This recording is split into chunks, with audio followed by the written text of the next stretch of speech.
No vídeo de hoje, pessoal, vou analisar uma empresa que, na minha opinião, considero a melhor ação disponível do setor agro na Bolsa de Valores. É isso mesmo, pessoal, vamos falar sobre a 3tentos, código de negociação TTN3, uma excelente empresa, e eu garanto que quem ficar até o final do vídeo, amanhã já vai colocar uma ordem de compra no home broker. Bora de análise então. Na tela, então, para vocês, vamos falar das três áreas que fundamentam o negócio da 3tentos, o ecossistema 3tentos, que basicamente é dividido no quê? Insumos, grãos e indústria. Vamos explorar o que cada uma dessas áreas faz e como que ela ganha dinheiro em cada ponto dessa cadeia. No segmento de insumos, basicamente consiste no quê? A empresa ela abre lojas, revendas na zona rural, onde é um varejão mesmo. Ela vende tudo que o produtor rural precisa para manejar sua lavoura. Desde a parte do plantio, que são as sementes, aí entra os fertilizantes, defensivos, posteriormente. Complementando a parte de insumos, a gente tem os grãos. O que é a parte dos grãos? Basicamente, a empresa trabalha como uma trade, mas ela não somente compra e vende grãos. Ela também faz isso, mas principalmente ela entra com um complemento para a parte de insumos no quê? O produtor rural ele vai lá e compra sua semente, seu fertilizante. Em vez dele pagar em dinheiro à vista, ele negocia o pagamento em sacas de soja, sacas de milho, certo? Para uma data depois da colheita. Então a empresa acaba fidelizando o produtor rural, porque o produtor rural tem tudo que ele precisa. Ele acaba comprando tudo que ele precisa na loja da 3tentos e na hora de vender, ele já casa a venda com a compra dele. Então facilita muito a vida para o produtor rural e é por isso que a empresa hoje conta com mais de 20 mil clientes e tende a crescer cada vez mais, porque é uma coisa muito prática para o produtor rural e muito fácil para ele, o que fideliza demais o cliente. Lembrando também que a 3tentos, ela costuma... O vendedor da loja, ele não é somente um vendedor, normalmente ele é um técnico agrícola. Então ele vai na fazenda do produtor, ele ensina o que o produtor precisa fazer para manejar melhor sua lavoura, ele mostra novos produtos, então acaba tendo um contato, um contato muito próximo. Então é muito difícil quando um produtor rural novo entra no serviço da 3tentos, é muito difícil ele sair, é muito difícil ele deixar de ser cliente. Complementando o ecossistema, a gente tem aqui a parte da indústria. No que consiste esse segmento? A empresa ela pega parte dos grãos que o produtor rural cedeu para elas, como pagamento dos insumos comprados, e hoje, atualmente, é apenas no farelo de soja, mas futuramente a empresa vai trabalhar com etanol de milho. Então ela pega essa soja que o produtor rural forneceu para ela, em vez de vender a mercado, ela esmaga essa soja. Então ela faz um processo industrial, onde ela agrega valor a essa soja. Então esmagando essa soja, ela consegue o óleo de soja, e ela consegue posteriormente o biodiesel. Aí ela vende a mercado. E o que ela ganha com isso? Ela ganha margem, porque é um processo a mais, é uma agregação de valor a mais e acaba complementando o ecossistema. Por quê? Vamos lá. O segmento da indústria ele acaba trabalhando como um head natural do negócio. Vou explicar melhor. Quando as commodities estão em alta, o produtor rural ganha mais, consequentemente ele acaba comprando mais insumos e depositando mais grãos na 3tentos. Consequentemente, a 3tentos ganha mais com isso. E quando as commodities estão em baixa, acaba beneficiando o segmento da indústria da 3tentos. Por quê? Porque a soja acaba sendo um custo para a indústria. Então, quando a soja está mais barata, ela acaba ganhando mais margem no segmento industrial, o que acaba casando como um hedge para o negócio como um todo. Então a gente vai ver ali que todas as crises de seca, de queda na cotação das commodities, a 3tentos passou, bem dizer, ela nem sentiu, por causa desse ecossistema integrado que ela tem. Às vezes ela ganha mais na parte de insumos, às vezes ela ganha mais na parte da indústria, e quando a gente complementa o ecossistema, a empresa consegue passar por todos esses altos e baixos, que é comum no segmento do agronegócio brasileiro, no segmento do agro mundial, na verdade, A empresa consegue passar por esses solavancos de uma maneira natural e tranquila e consegue continuar crescendo continuamente. A maioria dos concorrentes da 3tentos não trabalha com esse segmento industrial, o que eu acabo achando uma vantagem competitiva excelente para a empresa, por tudo que eu acabei de dizer agora há pouco. Bom, pessoal, aqui a gente tem um histórico da empresa, uma empresa de 29 anos, já tem bastante experiência no setor, e a gente vê aqui que ela saiu de uma receita de R$ 1 milhão em 1995 para uma receita de 9 bilhões de reais em 2023. Só aí já dá para ver que não é uma empresa normal, né? Que é uma empresa fora da curva. E detalhe, pessoal, até o dinheiro levantado no IPO, a empresa ela nunca tinha captado dinheiro de nenhuma outra pessoa, apenas ela cresceu, ela teve todo esse crescimento apenas com capital próprio e uma gestão de dívidas. Então isso aí já representa que a empresa ela consegue crescer sozinha, que o negócio dela é duradouro e que o negócio dela tem um alto retorno de capital, o que é excelente. Mostra uma resiliência da empresa, mesmo ela vindo de um IPO recente, mostra que a empresa ela simplesmente não veio para o mercado porque ela estava atolada, que ela precisava urgente do dinheiro. Ela veio pegar o dinheiro do mercado porque ela quer fazer um novo ciclo de crescimento, ela quer acelerar ainda mais o crescimento dela. Não porque ela está atolada em dívida, que o negócio dela não funciona, o negócio dela está mais que comprovado que funciona, tanto é que a gente vê esse crescimento ao longo dos anos, como eu disse anteriormente, com o capital próprio. Então ela vem ao mercado apenas para amplificar esse crescimento. Só aí a gente já pode dar um voto de confiança a mais, principalmente por ela ser de um IPO recente, mas que eu dou extrema credibilidade para a empresa. Aqui a gente tem mais detalhes da receita da empresa e como a gente pode ver que desde 2011 ao ano de 2023, a empresa todos os anos cresceu disparadamente. Lembrando aqui que a partir de 2013 que ela começou a contar com a indústria, que ela deu um upside aqui de 2012 para 2013. E só lembrando, como eu disse para vocês, olha a resiliência desse crescimento, aproximadamente 30% ao ano. E pode ver aqui, nesse período teve quebra de safras, teve commodities para baixo, commodities para cima, e pode ver, como eu disse para vocês, como é uma empresa antifrágil, como é uma empresa duradoura e como que o ecossistema dela funciona muito bem. A gente pode ver por aqui, porque ano após ano ela consegue passar por todos esses solavancos que é totalmente comum no agronegócio. Só lembrando que até o ano de 2021 a empresa trabalhava exclusivamente no Rio Grande do Sul, e ela fez o IPO justamente para ampliar a sua área de atuação agora para o Mato Grosso, que é um estado maior, né, de produção rural. E a empresa, desde quando ela entrou no Mato Grosso, ela vem ganhando market share de todas as revendas que já estavam lá, então o que mostra bastante experiência no que a empresa faz, que comprova o seu ecossistema cada vez mais. O mercado ele tinha muitas dúvidas, né? Ah, será que a empresa vai conseguir entrar no Mato Grosso? Será que ela vai conseguir concorrer num mercado um mercado mais disputado, né? Tem várias revendas querendo aquele mercado, porque é o maior PIB agrícola do Brasil está lá. E a empresa mostrou que ela já está há 2 anos de atuação lá, mostrou que ela consegue sim, e não só consegue, como consegue ganhar muito market share de várias revendas que já estavam lá antes dela. Então mostra que a empresa consegue executar muito bem a sua estratégia de ecossistema. Aqui a gente tem o mercado de atuação, o mercado endereçável, né, do Brasil. Aqui a gente mostra pelas bandeirinhas onde a 3tentos está, como eu disse para vocês, no Mato Grosso e no Rio Grande do Sul. E o que eu vejo nesse gráfico? Um potencial futuro para a empresa entrar em vários outros estados brasileiros. É lógico que ela não vai fazer isso do dia para a noite, né? Ela gosta muito, é uma empresa muito segura do que ela faz, ela gosta de ir fincando sua bandeira e ganhando espaço, sabe, organicamente, conquistando o mercado. Ela tem que se mostrar para o cliente, ela tem que atender bem o cliente, que o cliente ele vai voltar na próxima safra. Então não é um negócio de abrir loja por abrir loja. E a empresa ela é muito segura disso e a empresa ela é muito consistente no que ela faz. Mas eu acredito sim que nos próximos anos a empresa pode entrar em outros estados e a gente vê que é um mercado muito grande, né? São 382 bilhões de reais que movimenta esse negócio da 3tentos, tanto na parte de insumos quanto na parte de grãos.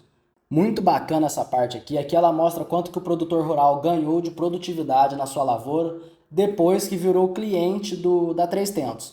E aqui o que a empresa ganha com isso? Ela ganha a fidelização do cliente. Além dela fornecer tudo que o produtor rural precisa, o produtor rural ainda produz mais quando é servida pela 3tentos. Então ela acaba fidelizando demais o cliente e é muito difícil o cliente, depois que vira cliente dela, sair da empresa, deixar de ser cliente. Aqui está um dos pontos mais importantes que eu gosto de analisar. Vocês vão me ver falar muito isso. Empresa para crescer no Brasil e para prosperar no Brasil tem que ter retorno de capital investido alto. E a 3tentos mais que comprova isso. A gente pode ver aqui que desde do ano de 2011, onde ela ainda não estava totalmente consolidada, ela ainda não tinha feito a parte da indústria, mas a gente pode ver aqui que a partir de 2015, onde a empresa já maturou a indústria, o ROIC começou a crescer. Em 2016 teve essa queda aqui, eu já procurei ver, foi por causa de uma quebra de safra muito grande que teve no Rio Grande do Sul e a empresa só atuava por lá. Mas a gente pode ver aqui que logo em 2017 já recuperou. 2018 não precisa nem falar, 37,9%.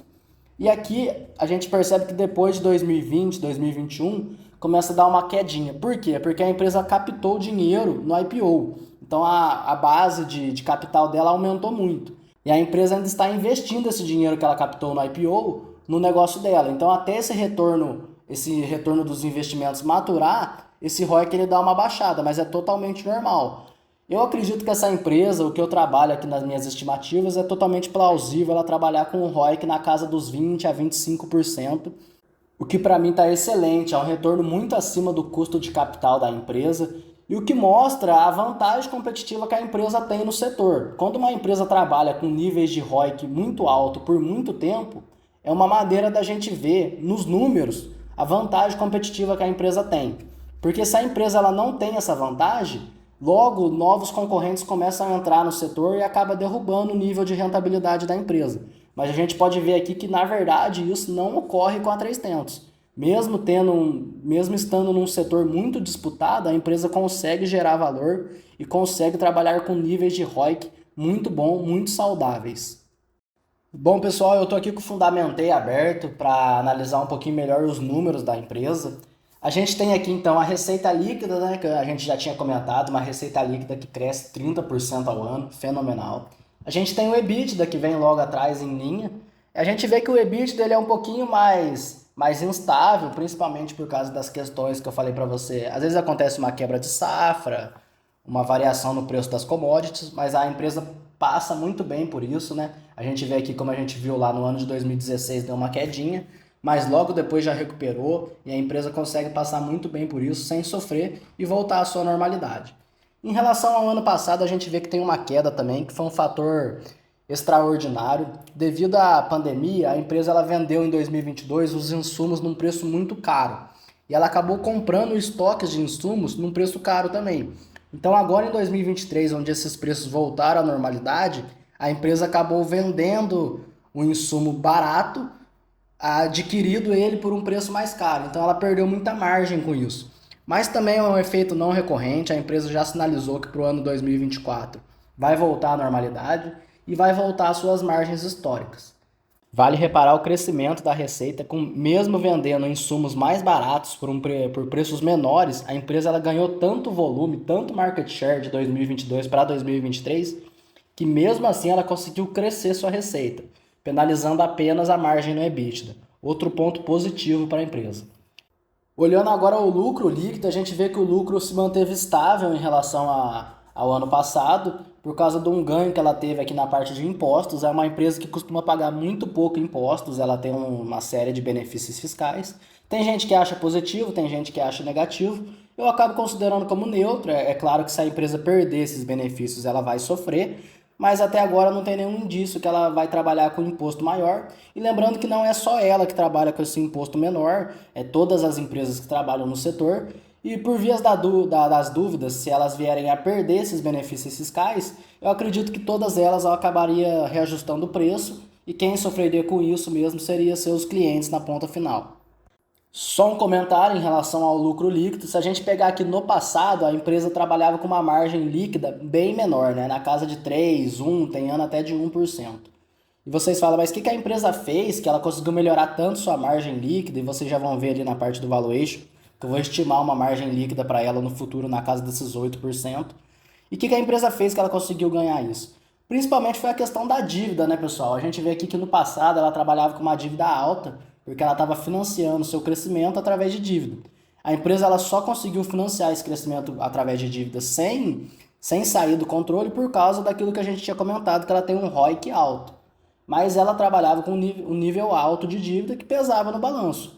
Mas a gente pode ver aqui que mesmo antes do IPO, mesmo antes da captação de recursos do IPO, lá pelo ano de 2018, 2019, a empresa já tinha diminuído seu endividamento através da geração própria de caixa. É uma empresa que gera muito caixa.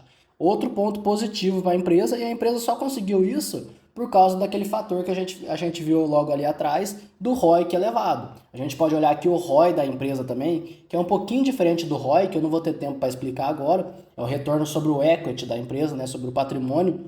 É um retorno muito bom também, a gente viu que no passado ele chegava a níveis até de 30%, 40%.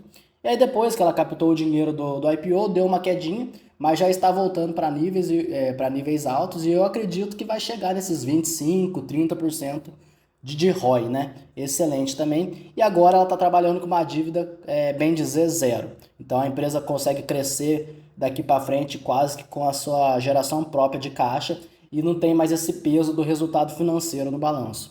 Então, praticamente tudo que a empresa gera de EBITDA, ela deprecia pouco, ela paga pouco imposto, e agora com uma dívida zero, vira praticamente tudo lucro e tudo geração de caixa para o acionista. Olhando aqui mais para frente a geração de caixa da empresa, a gente vê que é uma empresa muito geradora de caixa. Nesses últimos anos ela teve um aumento do CAPEX, principalmente devido à sua expansão, né, que ela acabou construindo a fábrica de esmagamento de soja no Mato Grosso, acabou construindo bastante lojas novas, mas é tudo financiando o seu crescimento, né? Totalmente aceitável e totalmente... a gente espera isso da empresa, né? Se a empresa algum dia parar de crescer para começar a pagar dividendos, eu como acionista da empresa vou ficar triste. É lógico, se ela conseguir pagar um pouco de dividendos e crescer e não tiver mais potencial de crescimento deixado na mesa, beleza, é um dividendo aceitável. Mas eu não gostaria que ela parasse de crescer, de investir apenas para pagar o dividendo. Eu prefiro que ela pegue esse dinheiro e invista, porque a gente viu que é um negócio que tem altos níveis de retorno. Então eu quero que a empresa invista para crescer, que no futuro a ação vai valer muito mais e eu vou ganhar através da valorização da ação. E se no futuro ela não tiver mais para onde crescer, ela já dominou o Brasil inteiro, vamos pensar aqui daqui 10, 15 anos, aí eu vou aceitar de muito bom grado os dividendos da empresa. Bom, pessoal, chegou a parte do vídeo que eu sei que vocês mais gostam, que vocês mais aguardam. Então, o que eu fiz aqui? Eu coloquei os números de 2023, né, que nem foi o fechamento do ano. E o que eu estimei aqui? Eu estimei um crescimento de 20% ao ano na receita líquida, com uma margem de lucro líquido fechando em 8% para o ano de 2026. O que eu acho desses 20% ao ano? Eu acho totalmente aceitável para a empresa. A gente já viu que ela conseguiu crescer antes dela ter o dinheiro do IPO em taxas de 30% ao ano. É lógico que ela era uma empresa menor, o que facilita esse crescimento, né? Agora ela é uma empresa muito maior. Então, para ela crescer 20% sobre uma receita de 9 bilhões, acaba dificultando um pouco. Mas agora também tem a vantagem dela ter esse dinheiro em caixa. Como a gente viu, ela tem dívida líquida zero. Então, todo o potencial que a empresa tem para crescer está agora, está nas mãos delas, está na mão dela. Então, eu acho totalmente plausível a gente considerar um crescimento de 20% ao ano. Considerando esse crescimento de 20% ao ano, a gente chega numa receita líquida em 2026 de aproximadamente 15 bilhões e meio de reais, com um lucro líquido na casa de 1 bilhão 250 milhões de reais. Com uma margem de lucro que eu considerei os 8%, que era o que a empresa vem trabalhando nos últimos anos, sem contar o ano de 2023, que eu falei para vocês que tem um fator não recorrente da parte da queda de margem que ela teve na venda de insumos. Considerando isso, considerando um PL de 12, que para uma empresa que tem alto potencial de crescimento num setor no Brasil, que é a única coisa que funciona no Brasil é o agronegócio, e uma empresa que tem altos níveis de ROIC, eu acho totalmente aceitável esse PL na casa de 12. A gente multiplicando o PL de 12 vezes os 1 bilhão 244, a gente chega num valor de mercado de aproximadamente 15 bilhões de reais, dividido por 500 milhões de ações, a gente chega num preço-alvo de R$30 para o ano de 2026, o que dá um upside de 189%. Bom, pessoal, isso considerando o crescimento de 20% ao ano. E aqui do lado eu coloquei a minha estimativa, e por que a minha estimativa é um pouquinho acima disso? Porque nesse crescimento de 20% ao ano não considera a nova indústria de etanol de milho, lembra que eu falei para vocês no começo do vídeo? E esses 20% ao ano de crescimento não contam com essa indústria, né, que ela vai abrir a mais. Então aqui eu acabei sendo um pouquinho mais otimista e acabei considerando uma receita líquida de 16 bilhões, com uma margem um pouquinho maior. Por quê? Porque a indústria ela trabalha com uma margem muito maior do que o segmento de insumos. E como ela vai ficar cada vez mais representativa dentro da 3tentos, o segmento industrial, eu acabei colocando uma margem para ela um pouquinho maior de 9,3, Na verdade, eu estimei mais pelo lucro líquido na casa de 1,5 bilhão, que deu essa margem de 9,3 milhões de reais. Coloquei uma dívida de 500 milhões, porque a empresa eu acredito que ela vai conseguir crescer muito com capital próprio, mas não é nada desprezível a gente colocar um pouquinho de dívida, certo? O que dá um valor de mercado na casa de 18 bilhões de reais e um valor por ação na casa de 36. É lógico que a gente pode brincar um pouco aqui, quem sabe o mercado não consegue, não acaba gostando demais da empresa e pode pagar 15 vezes, o que daria um upside ainda maior. Mas eu fui razoável, é lógico que considerando perspectivas de crescimentos boas, mas na questão do PL eu acho razoável a gente considerar esses 12. O que acaba dando um potencial de upside de 248%. Para uma empresa que cresce nesse nível que ela cresce, uma empresa segura, sem dívidas, e que a gente acabou vendo que ela acaba sendo muito antifrágil, ela consegue passar por todos os solavancos do agronegócio de uma maneira muito estável, muito resiliente. Eu acabo considerando a 3tentos a melhor oportunidade que a gente tem no setor agrícola na Bolsa de Valores brasileira. Bom, pessoal, para o vídeo de hoje é isso então. Quem gostou e acompanhou até aqui, se puder deixar o like, se inscrever no canal, a gente agradece bastante. Valeu, até o próximo vídeo.